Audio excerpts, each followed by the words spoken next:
जटिल समस्या हो या भाग्य बाधा हो, व्यापार, नौकरी, शादी की समस्या, करियर की चिंता हो या वैवाहिक जीवन में हो सुख का अभाव, पाइए अपनी समस्त ज्योतिषीय तथा वास्तु समस्याओं का सरल, चमत्कारी, प्रभावशाली समाधान।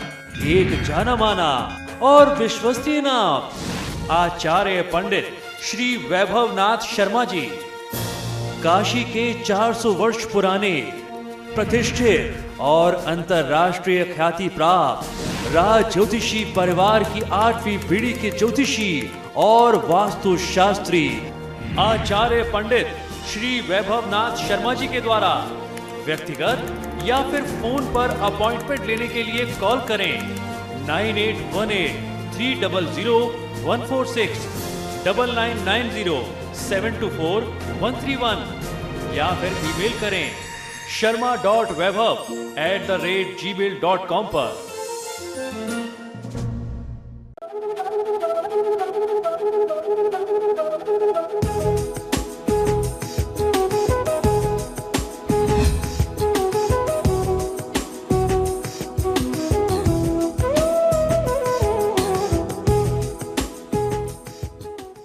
नमस्कार, स्वागत है आपका आपके सितारे में और मैं हूं आपके साथ प्रियंका। आज शो में जानेंगे एक ऐसा मंत्र जो करेगा आपकी समस्याओं का समाधान और साथ ही जानेंगे साप्ताहिक राशिफल।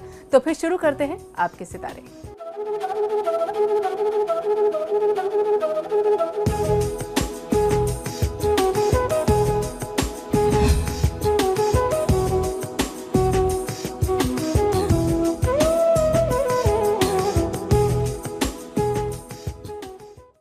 आपके सितारे में आप अपनी हर परेशानी का हल प्राप्त कर सकते हैं और अपने सवाल भी पूछ सकते हैं। इस स्टूडियो में साथ देने के लिए मौजूद हैं विश्व विख्यात ज्योतिषाचार्य वास्तु शास्त्री पंडित वैभवनाथ शर्मा। आचार्य जी, आपका हार्दिक स्वागत है। जी नमस्कार।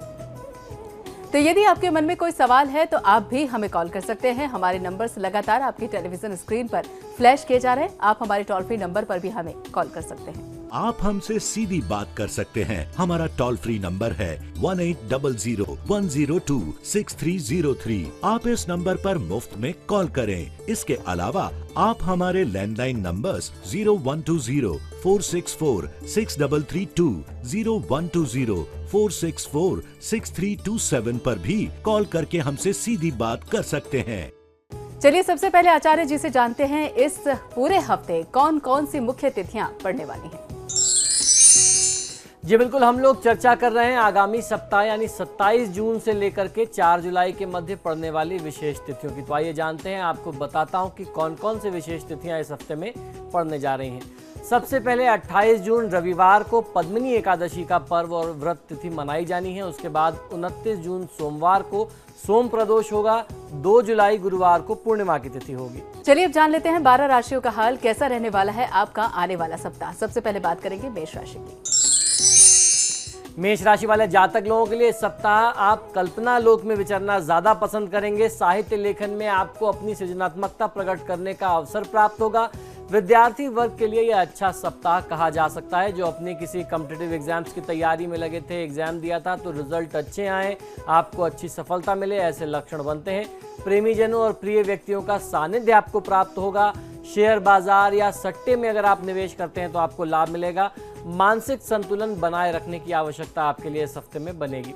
इस सप्ताह को शुभ बनाने के लिए श्री विष्णु और मां लक्ष्मी की पूजा आराधना करें। विष्णु लक्ष्मी जी की आरती करना आपको बहुत शुभ फल देगा। बहुत चिंता करने से बचना चाहिए। और चलिए अब जान लेते हैं वृषभ राशि वालों का आने वाला सप्ताह कैसे रहने वाला है। वृषभ राशि वाले जातक लोगों के लिए इस सप्ताह किए गए कार्य में आपको यश और कीर्ति, उसके साथ साथ सफलता मिले, ऐसे लक्षण बनते हैं। ऐसे आपके राशि और नक्षत्रों के लक्षण कहते हैं। परिवार में मेलजोल बना रहेगा। शारीरिक और मानसिक स्वस्थता बनी रहने वाली है। आपके विचार और व्यवहार में भावुकता बहुत अधिक होगी। नौकरी में साथी कर्मचारी सहयोग देंगे। नौकर वर्ग और ननिहाल पक्ष से लाभ होगा। काम में ही बहुत ज़्यादा धन खर्च हो, ऐसे लक्षण बनते हैं। तो आपको ध्यान रखना है जब खर्चे आपके सिर पर आएँ तो कौन सा खर्च आवश्यक है और किस खर्च को अभी कुछ समय के लिए रोका जा सकता है। इस निर्णय के साथ, इस बुद्धि विवेक के निर्णय के साथ आपको निवेश करना चाहिए। इस सप्ताह को शुभ बनाने के लिए निरंतर शनिदेव की पूजा आराधना आपके लिए सर्वोत्तम होगी। शनि चालीसा का पाठ आप जरूर करें। किसी भी प्रकार के पुराने वाद विवाद, लड़ाई झगड़े को आप इस समय में मत छेड़िए और आगे मत बढ़ाइए। और चलिए जान लेते हैं मिथुन राशि वालों का कैसा रहने वाला है आने वाला सप्ताह। मिथुन राशि वाले जातक लोगों के लिए इस सप्ताह में किसी बड़े कार्य में थोड़ा विलंब या अवरोध के बाद आप निर्धारित रूप से कार्य पूरा कर लेंगे। उसकी समय सीमा के अंदर अंदर आप पूरा कर पाएंगे। आर्थिक आयोजन आप सफल कर सकेंगे। मिष्ठान भोजन ग्रहण करने का सौभाग्य प्राप्त होगा। विद्यार्थियों के अध्ययन के लिए यह सप्ताह मध्यम कहा जा सकता है। स्नेहीजनों और मित्रों के साथ मुलाकात से आनंद का समय बीतेगा। नौकरी में, व्यापार में अनुकूल वातावरण बना रहेगा और साथ ही साथ आय में वृद्धि भी होगी। इस सप्ताह गणपति पूजन करके आप सप्ताह को सफल बना सकते हैं, तो गणेश चतुर्थी का पाठ आपको निरंतर करना चाहिए और किसी गरीब व्यक्ति का अनादर आप ना करें। और चलिए अब जान लेते हैं कर्क राशि वालों का आने वाला सप्ताह कैसा रहेगा। कर्क राशि वाले जातक लोगों के लिए आगामी सप्ताह भावनाओं के प्रवाह में सराबोर रहेंगे और कुटुंबजनों, मित्रों और सगे संबंधी भी आपके उसमें सहभागी बनेंगे। उनकी भी भूमिका बहुत प्रमुख और सराहनीय होगी। इस हफ्ते में भेंट, उपहार, सौगात और सामाजिक प्रतिष्ठा में वृद्धि हो, मान सम्मान की प्राप्ति हो, ऐसे लक्षण आपके लिए बनते हैं। स्वादिष्ट भोजन करने और बाहर घूमने का भी अवसर मिलेगा। कोई आप कार्यक्रम आयोजित कर सकते हैं। मांगलिक अवसरों में आपको उपस्थित होने का सौभाग्य प्राप्त होगा। आनंददायक कहीं प्रवास हो सकता है। धन लाभ होगा। दाम्पत्य जीवन में घनिष्ठता का आप अनुभव कर पाएंगे। मां पार्वती की पूजा आराधना इस सप्ताह में आपको बहुत अच्छी सफलता दे सकती है। भोजन अथवा मां अन्नपूर्णा का अनादर किसी भी स्थिति में नहीं करना चाहिए। और चलिए अब जान लेते हैं सिंह राशि वाले इस पूरे सप्ताह में क्या करें और क्या ना करें। सिंह राशि वाले जातक लोगों के लिए अत्यधिक चिंता के कारण आपकी भावनाओं और शारीरिक, मानसिक रूप से बहुत ज़्यादा आप व्यग्रता का अनुभव कर सकते हैं। भावना आहत हो सकती है और इसके साथ साथ स्वास्थ्य प्रभावित हो सकता है। इस हफ्ते में सहकर्मियों से वाद विवाद तथा संघर्ष की स्थिति संभावित दिखाई देती है। कोर्ट कचहरी के मामले में आपको सावधानी रखने की आवश्यकता है। वाणी और व्यवहार में संयम रखना बहुत आवश्यक होगा। आय की अपेक्षा खर्च बहुत अधिक होगा। आपस में जब आप अपने करीबी लोगों से बात करते हैं या किसी से व्यापारिक बातचीत करते हैं, उसमें कहीं गलतफहमी उत्पन्न ना हो जाए, इस बात का आपको ध्यान रखना होगा। इस पूरे सप्ताह में 108 बार गायत्री मंत्र का जाप आपको नित्य प्रति करना है और ध्यान रखना है कि काले रंग के वस्त्रों के प्रयोग से आप स्वयं को बचा सके। और चलिए जान लेते हैं कन्या राशि वाले इस पूरे सप्ताह को शुभ बनाने के लिए क्या करें और क्या ना करें। कन्या राशि वाले जातक लोगों के लिए यह आगामी सप्ताह कई तरीके से लाभ से परिपूर्ण रहने वाला है। व्यापार धंधे में विकास के साथ साथ आय भी बढ़ेगी। नौकरी पेशा लोगों को लाभ के अवसर भी मिलेंगे। वैवाहिक जीवन में सुख संतोष की अनुभूति होगी। पत्नी, पुत्र और बुजुर्ग वर्ग की तरफ से लाभ मिलेगा। मित्रों के साथ रमणीय पर्यटन स्थल पर समय व्यतीत कर पाएंगे।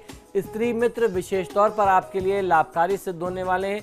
संतानों के पक्ष में संतान से जुड़े हुए मामलों में आपको शुभ समाचार मिले, ऐसे लक्षण भी आपके लिए बनते हैं।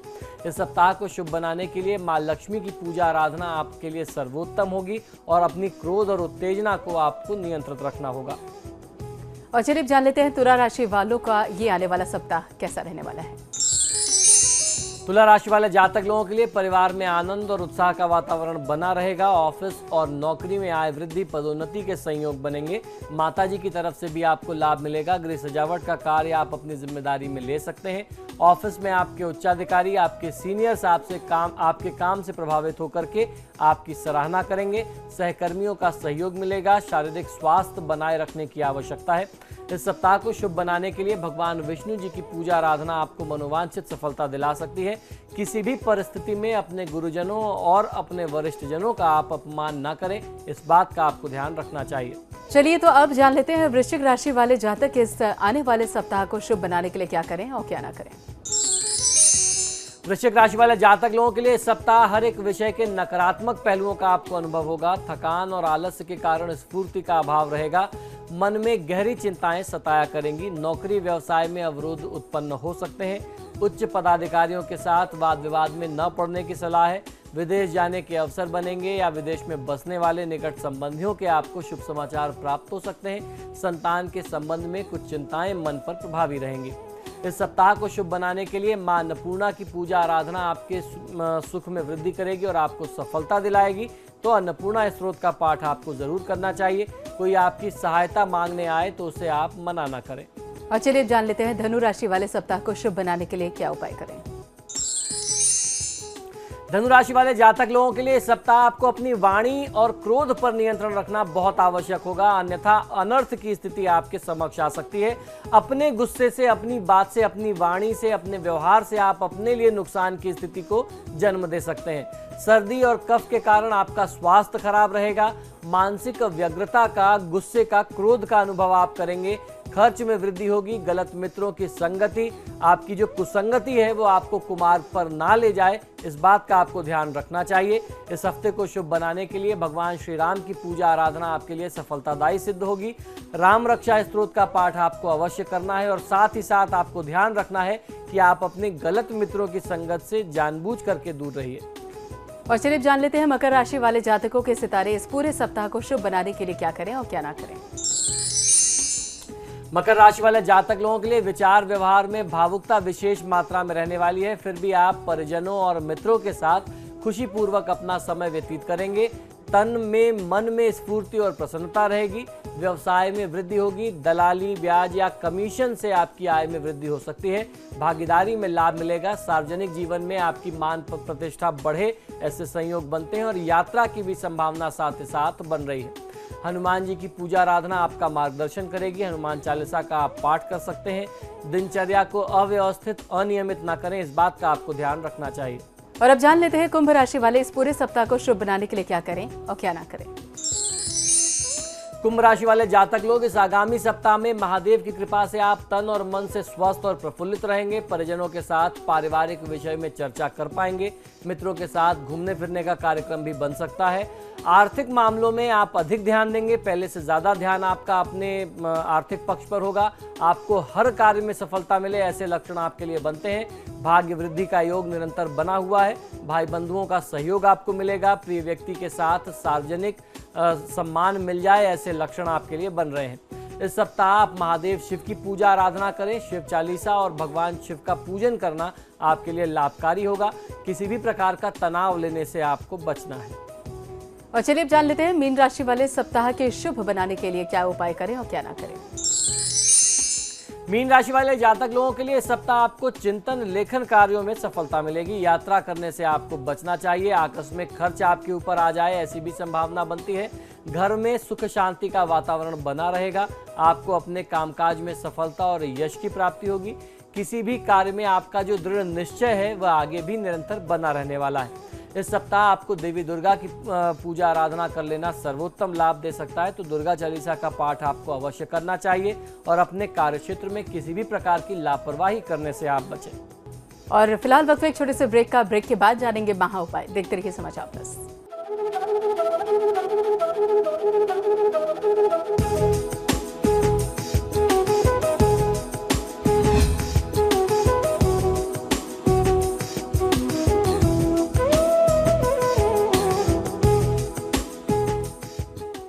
ब्रेक के बाद आप सभी का फिर से स्वागत है और चलिए अब आचार्य जी से जान लेते हैं आज का महा उपाय।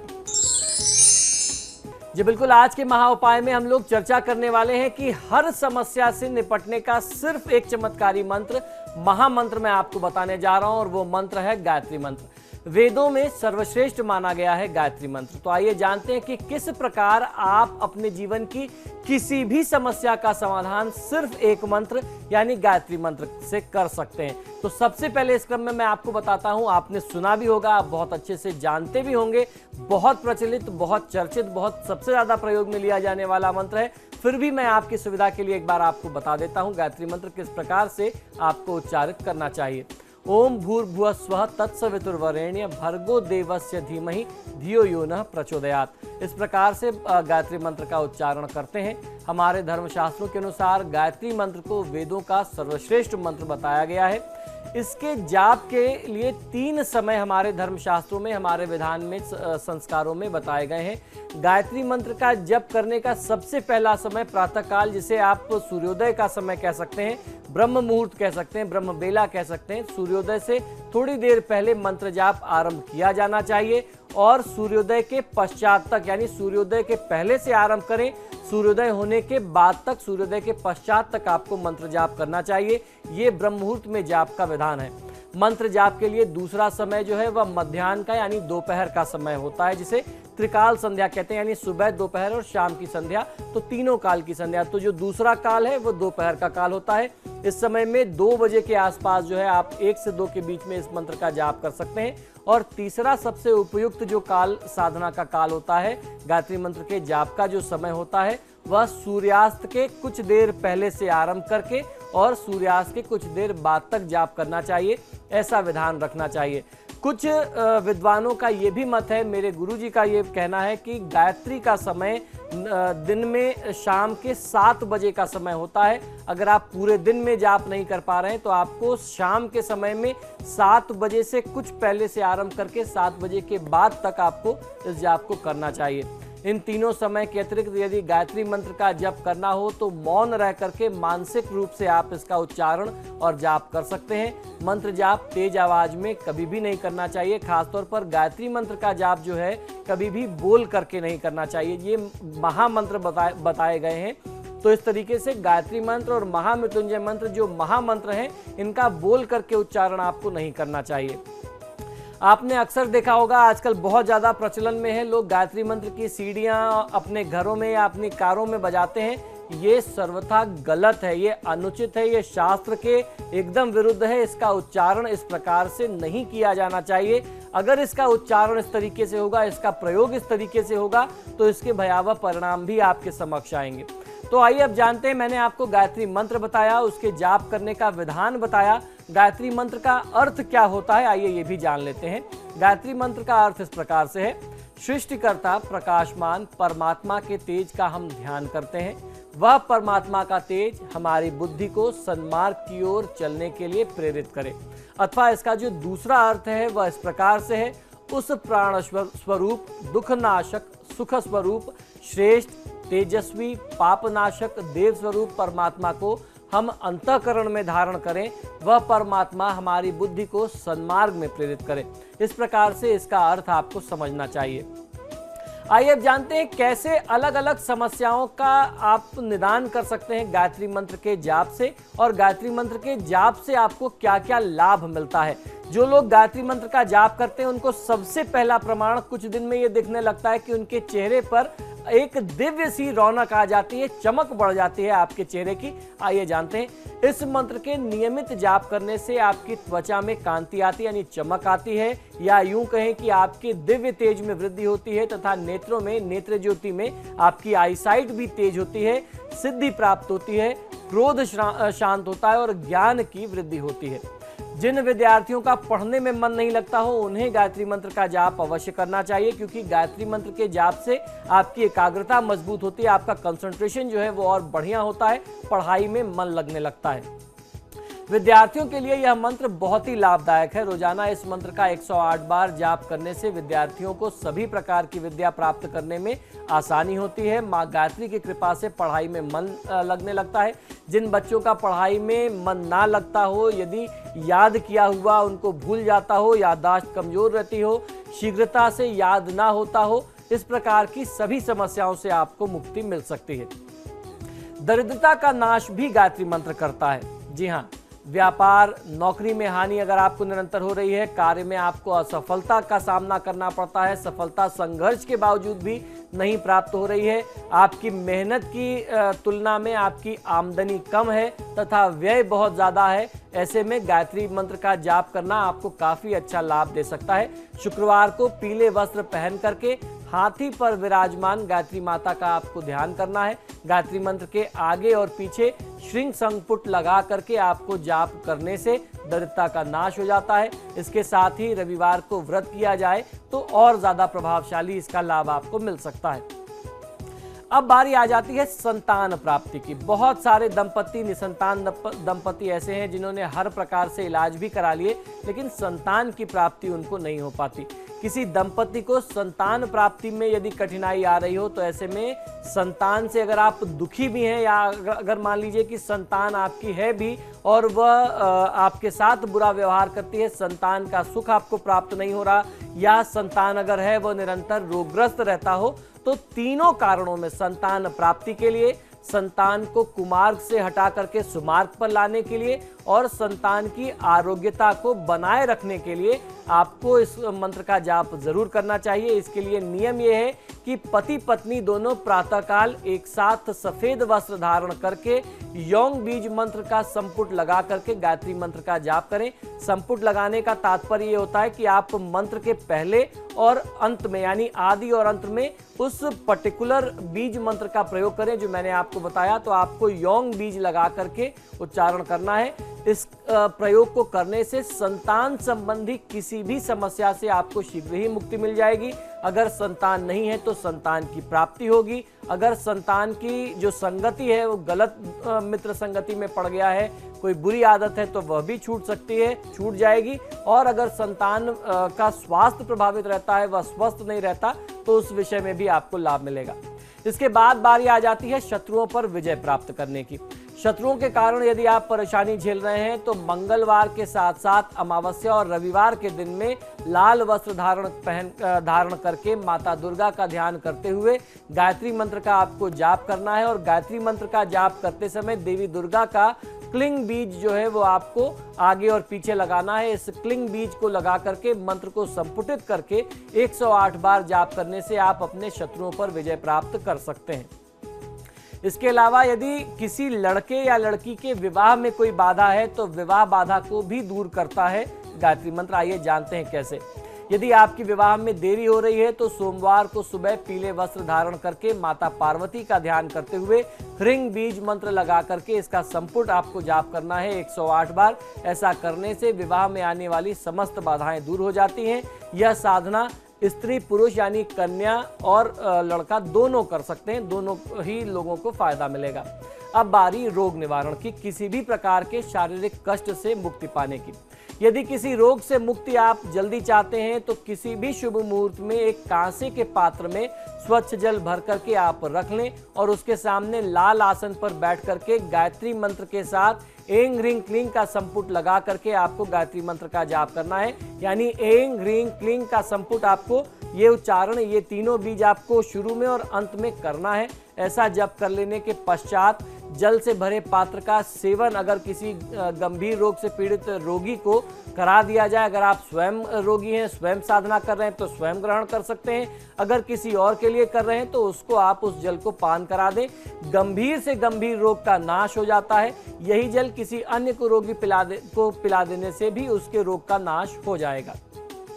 गायत्री मंत्र के हवन से भी रोग नाश होता है। जी हाँ, किसी भी शुभ मुहूर्त में दूध, दही, घी और शहद मिला करके 1000 गायत्री मंत्रों के साथ हवन करने से चेचक, आंखों के रोग और पेट के संबंधित समस्याएं या पेट से संबंधित कोई बड़ा रोग हो जिसमें ऑपरेशन की स्थिति आ गई हो तो उसमें भी आपको लाभ मिल सकता है। इसमें समिधाएं यानी लकड़ी जो होंगी वो पीपल की होनी चाहिए।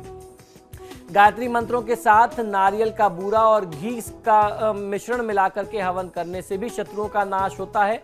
नारियल के बूरे में यदि शहद का प्रयोग किया जाए तो सौभाग्य में वृद्धि होती है। अगर आप हवन अनुष्ठान में नारियल के बूरे के साथ शहद मिलाकर के आहुतियां देते हैं तो इससे आपके सुख और सौभाग्य में वृद्धि होगी। तो आपके सितारे में आज के लिए बस इतना ही और स्टूडियो में पंडित जी आने के लिए आपका बहुत बहुत शुक्रिया। जय मां गायत्री। और साथ ही खबरों के लिए आप देखते रहिए समाचार प्लस।